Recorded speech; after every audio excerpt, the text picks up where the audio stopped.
Everything. I gonna be mean, in they a don't want a grid. gas-powered lawnmower anymore. They want us to have an electric Yes. leaf blower, electric mower, electric hot water heater, electric. So you got to hook up to the grid, and then who's going to control the grid? The freaking government and Yes. private companies. That's why they want you to hook up.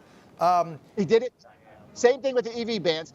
Think of that. They want to have a national charging infrastructure for EVs. The next COVID lockdown comes, they don't need no stinking public health decrees. They'll or just turn them off and they say, can just "How you shut gonna?" down the Yeah, grid. we'll have Teslas and Lucids and electric cars, Ford F-150 Lightnings parked all over the roadway, shut down because you can't charge them. If they shut us down, insane.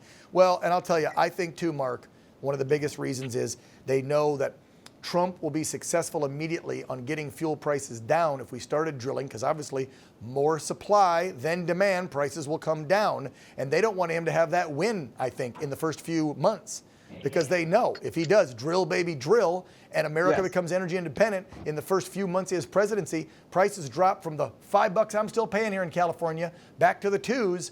People are going to go like, it worked. Trump is working for us. And that will give him a win. And by golly, Democrats cannot give him a win. I want to ask you about this one real quick because this popped up in our heads today. The Biden regime going out the door, admitting that China at any time could cripple our power grids and our ports. That's some scary stuff. And then we're trying to go all electric and connect. Yet we know that China could do it.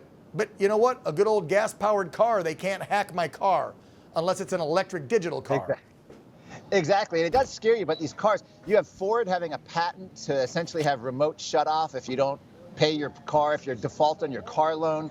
You have these breathalyzers they want to put in. People like Thomas Massey, Rand Paul, have done great things on these OBD onboard, pretty scary stuff about how the corporate government collusion wants to be able to control that aspect and disable your car remotely if they sense alcohol in the car. Very frightening stuff. But what they're saying here, it's interesting. The Biden administration is admitting this. These are concerns over cyber attacks affecting our infrastructure and grid coming from China. But we don't need no stinking cyber attacks. We have the Biden administration doing the bidding of the Chinese government. We saw this when Biden didn't show up at this summit or the previous summit. He doesn't need to be there. All you need is the Chinese delegation. China is doing the work of China. China, in other words, is doing the work that the Biden administration wants them to. The Biden administration is doing the work China wants them to do. So Biden administration is making China happy with all of these things. You don't need this kind of terrorism. But the fact that we're this vulnerable is incredible. And the Biden top officials are admitting it.